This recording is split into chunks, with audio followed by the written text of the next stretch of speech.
जय हिंद मेरे प्यारे दोस्तों। मैं अमित एक बार फिर से स्वागत करता हूं आपके अपने परिवार जे एग्जाम में। जैसे कि दोस्तों आज आपका सेट है 3 जो कि आपका मैथ का सेट है। और आपको क्या होता है इसमें 6 क्वेश्चन प्रैक्टिस के तौर पर दिए जाते हैं। ये क्वेश्चन क्या होते हैं जो कि आपके प्रीवियस पेपर होते हैं उनमें जो आए हुए क्वेश्चन होते हैं उनको ही ठाकर आपको करा दिया जाता है, बहुत ही आसान वे से, सिंपल वे से, जिससे क्या हो कि आपकी तैयारी बेहतर से बेहतर हो सके। देखिएगा इसमें हमारा कुछ नहीं है। क्यों? क्योंकि हमारा भी बहुत कुछ है, हमारी भी तैयारी क्या हो रही है। हम अब इन क्वेश्चनों को क्या करते हैं, करके देखते हैं। जब हम करके देखते हैं तो हमसे आसानी से हो जाते हैं। हम सोचते हैं कि किसी को अब क्या है कि कराया जाए, जिससे कि उन लोगों की भी हेल्प हो सके जो क्या है कि अपनी तैयारी को बेहतर करना चाहते हैं। तो कोई दिक्कत नहीं है, 20 मिनट के अंदर आपको 6 क्वेश्चन मिलते हैं, वो भी ऐसे क्वेश्चन जो कि प्रीवियस पेपर में आए हुए होते हैं।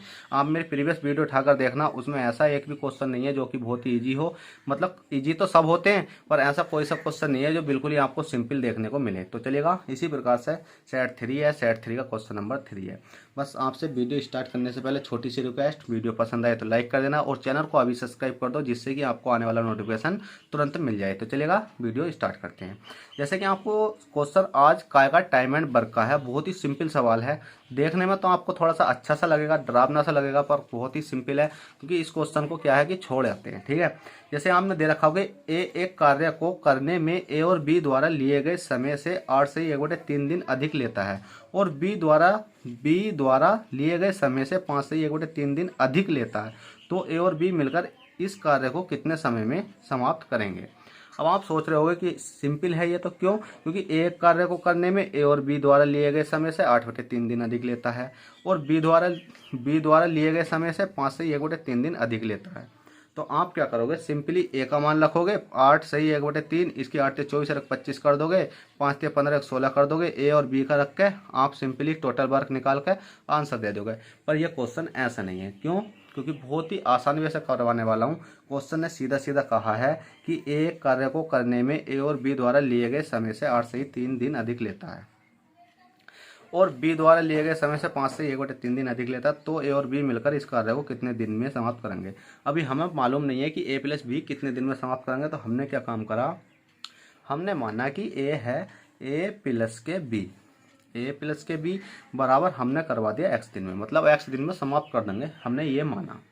जैसे ही हमने एक्स करा तो हमें कुछ नहीं करना। तो ए है ए बराबर इसको एक्स मानो और प्लस के कितना है ये 8 से 24, अरे कितना हो गया 25। इसकी कैलकुलेशन जैसे करेंगे हम तो 8 1 3, 8 से 24 अरे कितना हो गया 25/3।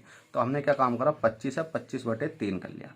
इसी प्रकार से बी का काम करवा देते हैं हम। बी का करवाएंगे तो बी का कितना हो जाएगा, एक्स मान लो और प्लस के कितना हो गया 5 तिया 15 अरे 16 हो गया, 5 तिया 15 अरे 16, तो 16/3। अब उसके बाद अब हमें एक क्वेश्चन बन जाता है, ये बहुत सिंपल। क्यों? अब आपको देखने में लग रहा होगा कि इस प्रकार का है कि हाँ ये तो मतलब एक्स में वैल्यू आ गई है, पर आपको कोई दिक्कत नहीं है, एक्स में वैल्यू नहीं है। क्यों? बस आपको इसको रूट के अंदर शिफ्ट कर देना है। अब जैसे ही आप रूट के अंदर शिफ्ट करोगे इसको, कितने को, इसको मत कर लेना एक्स को, बस इसको करना सिर्फ 25/3। आपको जब भी इस प्रकार का क्वेश्चन दिखाई दे आप इसी वे से जाना, कभी भी आपका क्वेश्चन गलत नहीं होगा, क्योंकि ये नए नए तरीके होते हैं जो कि क्या है कि समझाने के अनुसार और समझने के अनुसार ही आते हैं। 25/3 हो गया और बस आपको क्या कर देना, मल्टीप्लाई कर देनी है 16/3।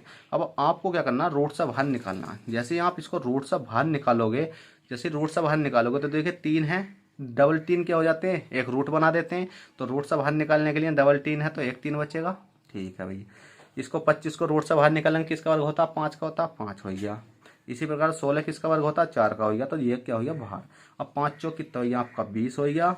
और देखिएगा इधर इस प्रकार का एरो लगा देता हूँ, 5 चौक 20 बटे कितना गया 3।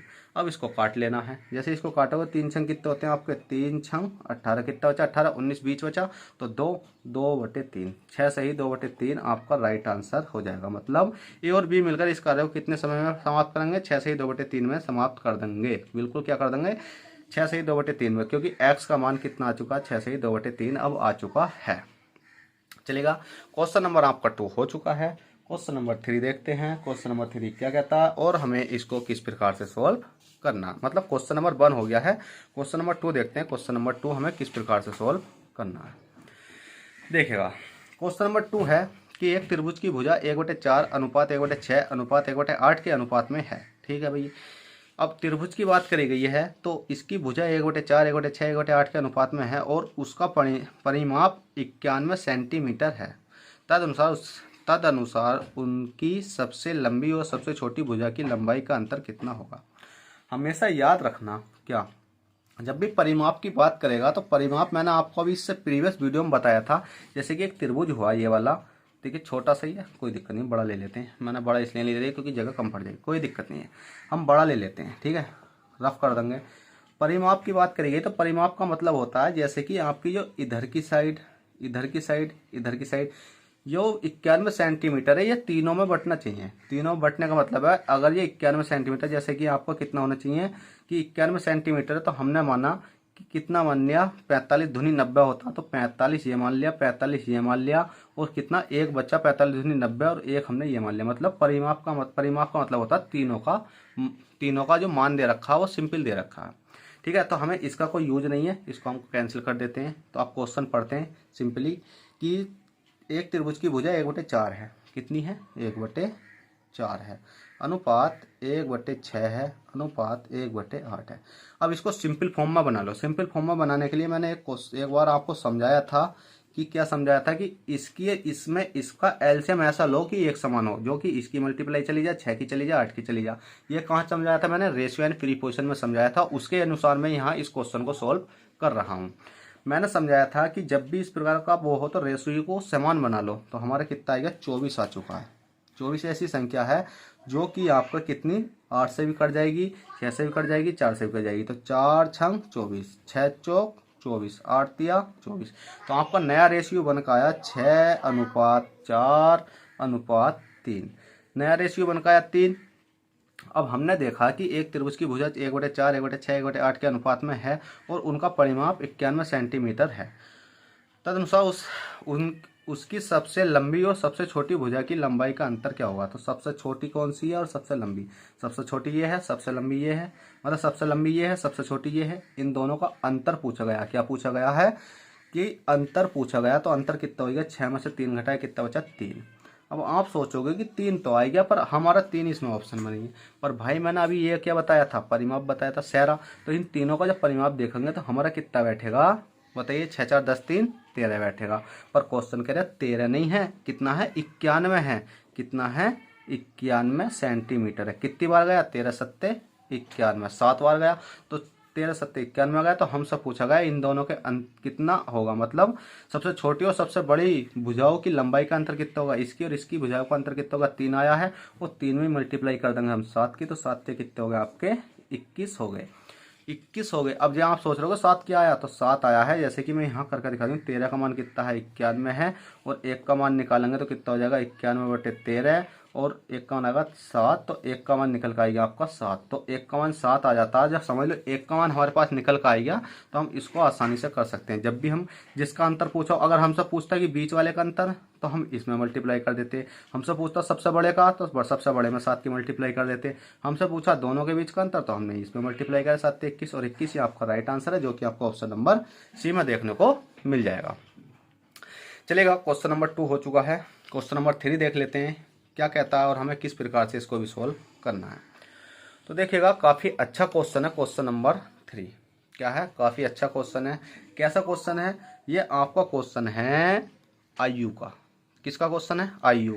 आपने सुना होगा कि दादा की उम्र 10 साल बढ़ गई और पोते की उम्र 20 साल घट गई। तो भाई दादा की उम्र तो 20 साल की जगह 40 साल भी बढ़ सकती है, क्योंकि वो पिता से बड़े होते हैं। कोई नहीं, चलते समझते हैं इस क्वेश्चन को कैसे करना है। तो क्वेश्चन कहता है पी तथा क्यू की वर्तमान आयु का योगफल 52 वर्ष है। पी है, हमें पी लिख लेना है, और प्लस के क्यू। पी तथा क्यू की वर्तमान आयु का योगफल, योग की बात करी गई है, मतलब प्लस तो इसलिए लग गया, चलो मैंने तो लगा दिया था, ध्यान नहीं करा था। योगफल 52 वर्ष है भैया, 52 वर्ष हमने लिख दिया। 4 वर्ष पहले उनकी आयु 5:6 के अनुपात में थी। 4 वर्ष पहले, यहाँ से भाई 4 वर्ष पहले चले जाओ तो माइनस के 4 करने पड़ेंगे। तो 4 वर्ष पहले इनकी आयु कितनी थी, पी की 5 थी और क्यू की कितनी थी, 6 थी। अनुपात में थी, उनकी वर्तमान आयु का अनुपात होगा। अब वर्तमान आयु का अनुपात कैसे निकालेंगे, कुछ नहीं करना, हमने 4 इसकी घटाई है, 4 इसकी घटाई है, दोनों का 52 है, तो 4 इसकी घटानी पड़ेगी, 4 इसकी घटानी पड़ेगी। ठीक है। क्यों क्यों घटानी पड़ेगी, 8 माइनस करनी पड़ेगी 52 में से। क्यों करनी करेगी भाई, क्योंकि इन दोनों का योग 52 है, तो ये 4 साल पहले ये घटानी पड़ेगी हमें, 4 साल पहले ये घटानी पड़ेगी, क्योंकि इनसे पीछे की पूछी गई है। तो -4 और -4 कितने हो जाएंगे आपके, मतलब 4 इसकी घटाएंगे 4 इसकी, तो कितने हो जाएंगे 8 हो जाएंगे। और 8 हम 52 में से 8 जैसे ही हमने माइनस करा, कितना 52 माइनस के 8 करा, 10 में से 8 गए, तो आपके कितने बच्चे भाई बताइए जल्दी से। 12 है, 12 में से 8 गए तो कितने बचे 4, और 4 का 4 कितनी बची 44। तो कितना हो गया यहाँ आपका 44 हो चुका है, ठीक है। माइनस के 8 करने पर कितना हो गया आपका 44 हो गया। अब क्वेश्चन ने पूछी है कि उनकी वर्तमान आयु का अनुपात होगा। वर्तमान आयु का अनुपात मतलब यहाँ इनकी जो आयु है ना वर्तमान, यहाँ अनुपात होगा। अब हमें एक चीज़ करनी होगी, क्या, हमने देखा कि पी और क्यू की आयु 52 थी, और 4 साल घटाने के बाद 5 और 6 हो गई, मतलब 5 कितने, इनका नया रेशियो 4 वर्ष पहले 5 और 6 है, तो इनका भी नया रेशियो जो कितना है 8 वर्ष पहले कितना 44 है, तो 6 5 कितने होते हैं आपके 11 होते हैं। और 11 का मान कितना दे रखा है हमें 44 दे रखा है। एक का मान निकालें तो कितना हो जाएगा, एक का मान निकालेंगे तो 44 अनुपात 11 हो जाएगा, तो 11 चौक 44। एक का मान कितना हो गया 4 हो गया, तो 4 की मल्टीप्लाई यहाँ कर दी, 4 की मल्टीप्लाई यहाँ कर दी, और पेंसिल चेंज कर लेता हूँ। 5 चौक कितना हो गया 20 हो गया, और 6 चौक कितना हो गया आपका 24 हो गया। 5 चौक 20, 6 चौक 24 हो गया है, कोई दिक्कत नहीं है, समझ में तो आ गया होगा, सिंपल है। क्यों, मैंने आपको सीधा सिंपल बताया कि पी तथा क्यू की वर्तमान आयु का योगफल 52 वर्ष है, पी इनका योगफल 52 वर्ष है, ठीक है। 4 वर्ष पहले 4 वर्ष माइनस कर दो, ऊपर को ले जाकर 5 अनुपात 6 अनुपात दे रखा है इनका 4 वर्ष पहले का। तो उनकी वर्तमान आयु पूछिए, यहाँ मतलब ना वर्तमान आयु यहीं लाने आ हमें वापसी। तो किस प्रकार से लाएंगे, हमने देखा 52 वर्ष थी, और इन दोनों में से 8 घटाई, कितनी बची, क्योंकि 4 इसकी घटाई, 4 पी की घटाई, 4 क्यू की घटाई, तो कितनी होगी 8। 8 वर्ष पहले कितनी होगी 44, पर 4 वर्ष पहले 8 वर्ष पहले ही मान लो इन दोनों की, मतलब 4 इसकी 4 इसकी, जो पहला था वो कितना 6 अनुपात 5 है, तो 6 5 कितने होते हैं 11, 11 का मान कितना 44, एक का मान कितना हो जाएगा आपका, एक का मान हो जाएगा 11 चौक, एक का मान हो जाएगा आपका 4, मैं यही तो कह रहा था 4, वो तो 4 हो गया। तो हमने क्या काम करा कि 4 की मल्टीप्लाई यहाँ कर दी, 4 की यहाँ कर दी, 5 चौक कितना हो गया 20, और 6 चौक कितना हो गया 24। अब क्वेश्चन कहता है वर्तमान में लाने के लिए भैया 20 में और इस 24 में कितना करना पड़ेगा, 4 ऐड करना पड़ेगा। 4 क्यों करना पड़ेगा, क्योंकि 4 माइनस करा था, तो 4 ही ऐड करना पड़ेगा यहाँ तक लाने के लिए। तो कितना हो जाएगा 20 चौक नहीं 20 चौक नहीं, 20 और 4 कितने हो जाएंगे आपके 24 हो जाएंगे, और 24 और 4 कितने हो जाएंगे आपका 28 हो जाएंगे। जैसे हम इनको काटते हैं किसी एक संख्या से, तो 6 चौक 24, 6 चौक 24, 4 छंग 24, 4 छंग 24, और 4 सत्ते 28। तो आपका राइट आंसर हो जाएगा 6 अनुपात 7, जो कि आपका ऑप्शन नंबर बी में देखने को मिल जाएगा। तो देखिएगा बहुत ही सिंपल था, कुछ नहीं था, आपको दिख तो रिया होगा। चलिए ये क्वेश्चन आपको करा दिया मैंने। क्वेश्चन नंबर 4 देखते हैं, क्वेश्चन नंबर 4 क्या कहता है और हमें किस प्रकार से सॉल्व करना है। चलिए क्वेश्चन नंबर 4 देख लेते हैं। तो देखिएगा क्वेश्चन नंबर 4 है, यदि 10% प्रति वर्ष अर्धवार्षिक संयोजित 1/2 वर्ष का चक्रवर्ती ब्याज कितना है 25,522 है, तो मूलधन राशि है। देखिए बहुत ही सिंपल सवाल है, क्योंकि इस क्वेश्चन को देखने के बाद आपको ऐसा लगेगा कि हाँ ऐसा सवाल तो करा नहीं, क्योंकि हमने त्रिमासिक करे हैं, 2 वर्ष के करे हैं, 3 वर्ष के करे हैं, पर हमने 1.5 वर्ष का नहीं करा। पर आपने कभी ये नहीं देखा होगा अर्धवार्षिक संयोजित, आपने ये नहीं पढ़ा होगा, संयोजित अर्धवार्षिक संयोजित नहीं पढ़ा होगा। आपने पढ़ा भी होगा तो आपको याद नहीं होगी, पर मैं इस क्वेश्चन में आपको बता दूं, जब भी अर्धवार्षिक संयोजित आता है तो वर्ष क्या हो जाता है, मतलब जो दर हो जाती है वो आधी हो जाती है, और वर्ष क्या हो जाता है आपका डबल हो जाता है। बस आपको ये फंडा अपनाना है, डरना बिल्कुल नहीं है। जैसे ही आपने देखा कि आर कितना है आपका, रेट कितनी दे रखी है प्रति वर्ष, मतलब क्या है 10%, जो रेट दे रखी है आपको कितनी दे रखी है 10% दे रखी है, और वर्ष कितने दे रखे हैं आपको, वर्ष दे रखे हैं आपको जो ईयर हैं, ईयर दे रखे हैं आपको कितना 1 सही 1/2, 1 सही 1/2 का मतलब होता कितना आधा साल, ठीक है। 1 साल ये दिया और 1/2 का मतलब होता आधा साल। और आपको चक्रवर्ती ब्याज जो चक्रवर्ती CI दे रखा आपको कितना 2,522 रुपये है, तो मूलधन मतलब मूलधन पहले वाला धन ज्ञात करना है, ठीक है। जो उसका पहले वाला धन, हाँ ब्याज से पहले वाला वो वाला हमें ज्ञात करना। तो उसके लिए आपको कुछ नहीं है, एक पॉइंट लिख लो, जब भी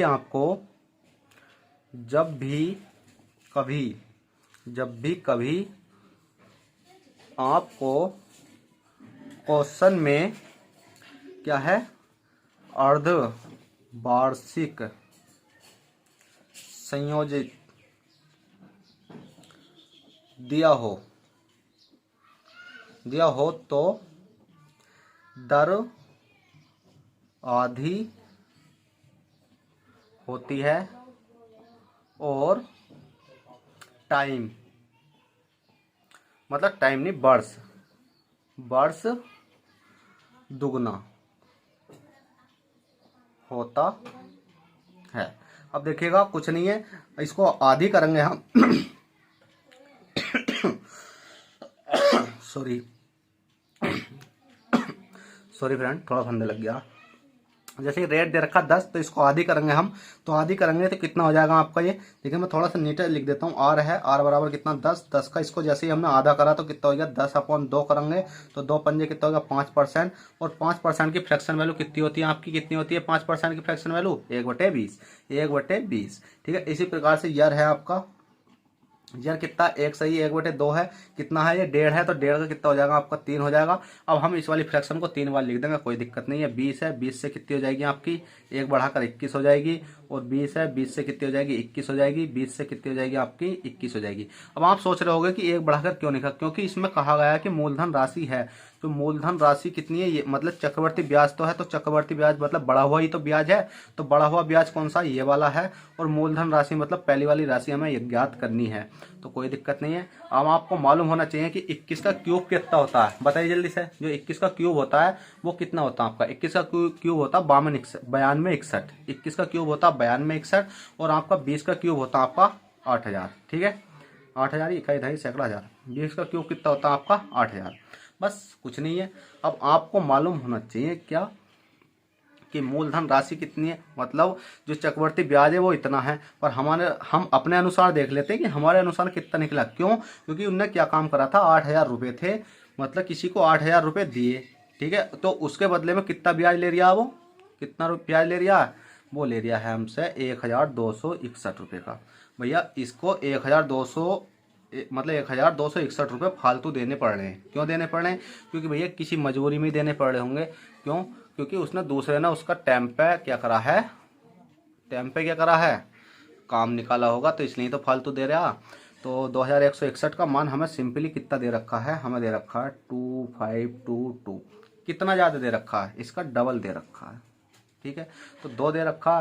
कहने की बात यह है कि 1261 का मान दे रखा हमें कितना 2522, तो एक का मान जैसे ही हम निकालेंगे कितना हो जाएगा 2522 बटे 1261, तो एक का मान आ गया हमारा, इसको काटेंगे तो 2 बार, एक का मान आ गया 2। अब हमसे पूछा है कि तो मूलधन राशि कौन सी है, 800 है, तो इसमें मूलधन की बात करी गई है, तो मूलधन कितना हमारा 800 है, कितना 8000 है, 8000 में मल्टीप्लाई कितनी कर देंगे 2 की, तो 8 दूनी कितना हो जाएगा आपका 16000, तो 16000 आपका राइट आंसर है। चलिएगा, बहुत सिंपल था, आपने कर लिया होगा। चलिए क्वेश्चन नंबर 5 देखते हैं, क्वेश्चन नंबर 5 क्या कहता है और हमें किस प्रकार से सोल्व करना है। तो क्वेश्चन नंबर 5 कहता है कि एक ग्राहक को 90 रुपये की छूट मिलती है जो 12% है, विक्रय मूल्य है। देखिए ना, इसमें कोई ना ही इस क्वेश्चन में ना ही आपको क्या दे रखा है, बताइए जल्दी से, ना ही आपको इस क्वेश्चन में दे रखा है कि वस्तु कितने की है, और बस इसमें यह दे रखा है कि एक ग्राहक को 90 रुपये की छूट मिलती है, 12% है, जो 12% है, बस इसमें ये दे रखा है। तो बस कुछ नहीं है, डरना आपको है नहीं। आप जब भी आपको कोई चीज़ की वस्तु का मूल्य नहीं दे रखा हो, तो आपको क्या करना है कि वस्तु की कीमत 100 रुपये मान लो, क्या मान लो, वस्तु की कीमत क्या मान लो 100 रुपये मान लो। आपने वस्तु की कीमत कितनी मानी 100 मानी, और 100 में आपको कितने 12% की जब छूट मिलेगी, मतलब एक ग्राहक को 90 रुपये की छूट मिलती है, 90 रुपये की छूट मिलती है भैया, मिलती है, जो 12% है। तो जैसे ही हमने 12% निकाला, मतलब 100 में से 12% घटाएंगे तो कितना बचेगा आपका, जो छूट दी जाएगी 12% की छूट दी जाएगी, तो आपके बचेंगे कितने 88 रुपये। 100 कितने बचे 88 रुपये बचे। अब क्वेश्चन कह रहे हैं कि 12% का 90 है, ठीक है, 12% की छूट का कितना दे रखा है हमें, 90 दे रखा है। 12% की छूट का कितना दे रखा है 90, तो 12 का 12 का मल्टीप्लाई 12 तो नहीं जा सकती, तो हमारा एक का मान निकाल लेते हैं, एक का मान हो जाएगा 90/12। अब हमें क्या है कि विक्रय मूल्य जो बिकी हुई वस्तु है, तो इसका मूल्य तो निकालना, तो इसका मूल्य निकालने के लिए कुछ नहीं करना है कि 88 गुणा 90, 90/12, 3 से काटेंगे, 3 चौक 12, 3 3 9 30 बचा, 4 से 4 दूनी 8, 4 दूनी 8, और हमने देखा 22 है, 22 गुणा 30, तो 22 22 22 दिया 66 और 1 0 का 0, 6000 बोल 660 आपका राइट आंसर है, जो कि आपको ऑप्शन नंबर डी में देखने को मिल जाएगा। चलेगा, क्वेश्चन नंबर 6 देखते हैं। क्वेश्चन नंबर 6 क्या कहता है और हमें किस प्रकार से सोल्व करना है। तो देखिएगा, क्वेश्चन नंबर 6 कहता है यदि 4 कुर्सियों का लागत मूल्य कितना दे रखा, यदि 4 कुर्सियों का लागत मूल्य 3 कुर्सियों के विक्रय मूल्य के समान है तो लाभ अथवा हानि प्रतिशत है। कोई दिक्कत नहीं है, यदि 4 कुर्सियों का लागत मूल्य 3 कुर्सियों के विक्रय मूल्य के समान है तो लाभ अथवा हानि प्रतिशत है। तो आपको मालूम होना चाहिए क्या कि सीपी और एसपी मैंने पढ़ाया था आपको बहुत अच्छे से, सीपी और एसपी, ठीक है भाई। तो सीपी कितना हमारा, सीपी है आपका 3 और एसपी कितना आपका, एसपी है आपका 4। अब आप कहोगे 3 4 कैसा है, देखिएगा यदि 4 कुर्सियों का लागत मूल्य 3 कुर्सियों के विक्रय मूल्य है, कितने कि 3 कुर्सी बिक रही हैं और लागत मूल्य है ये, ठीक है। एसपी का मतलब क्या होता है आपका सेलिंग प्राइस, और सीपी का मतलब होता है आपका विक्रय मूल्य, ठीक है। सेलिंग प्राइस खरीदा गया मूल्य, और सीपी क्या होता है आपका विक्रय मूल्य। थोड़ा सा मैं इसमें कंफ्यूज हो चुका हूँ क्योंकि काफ़ी देर हो गई वीडियो बनाते हुए, कोई दिक्कत नहीं, आपको समझो। इसने दे रखा है यदि 4 कुर्सियों का लागत मूल्य 3 कुर्सियों के विक्रय मूल्य के बराबर है, तो विक्रय मूल्य के बराबर है किसका मूल्य, 4 कुर्सियों के लागत मूल्य के, जो खरीदी गई मूल्य है, ठीक है। तो 4 हो गया, उसके बाद में 4 में से 3 घटाएंगे, हमारा कितना बचेगा, 1 बचेगा। आप कहोगे कि सर 1 क्यों आया और आपने 1 क्यों लिया, क्योंकि हमें निकालना लाभ अथवा हानि। जब भी हमें लाभ अथवा हानि निकालनी होती है इस वाले केस में, तो कुछ नहीं करना, 1 है, 1 कितने पे आ जाएगा आपका, बताइए जल्दी से। 1 आ जाएगा आपका 3 पे, क्योंकि खरीदे गए मूल्य पे। और जैसे ही हमने देखा कि 1/3 आ गया, गुणा कितनी कर देंगे हम, 100 कर देंगे, तो ऊपर कितना हो जाएगा, 100 हो जाएगा, 100 बटे कितना हो जाएगा, 3 हो जाएगा। जैसे ही हम इसको काटेंगे तो कितना हो जाएगा, 3 3 9 हो जाएगा, 3 3 9 हो जाएगा, 33 सही। 1/3% की हानि होगी या लाभ होगा, इसने कहा गया कि लाभ अथवा हानि, ये वाला होगा लाभ या ये वाली होगी हानि। तो ये निकालने के लिए हमने देखा कोई वस्तु हमने 3 की खरीदी थी और 4 रुपए की बेची है, 3 की खरीदी 4 रुपए की बेची, तो क्या हुआ, हमें 3 की खरीद के अगर हम 4 की बेचेंगे तो लाभ ही तो होगा, तो 33 से 1/3% का क्या हो गया, लाभ हो गया, और यही आपका राइट आंसर है, 33 से 1/3%। तो चलेगा, आशा करता हूँ ये क्लास आपको समझ में आई होगी, पसंद आई होगी, और पसंद आई हो और समझ में आई हो, वीडियो पसंद आई हो तो लाइक कर देना, चैनल फर्स्ट टाइम हो तो चैनल को सब्सक्राइब करके बेल बटन दबा देना। तो चलिएगा, चलते हैं, फिर मिलते हैं आपसे किसी नेक्स्ट वीडियो में, जब तक के लिए bye take care, all the best, जय हिंद, जय भारत।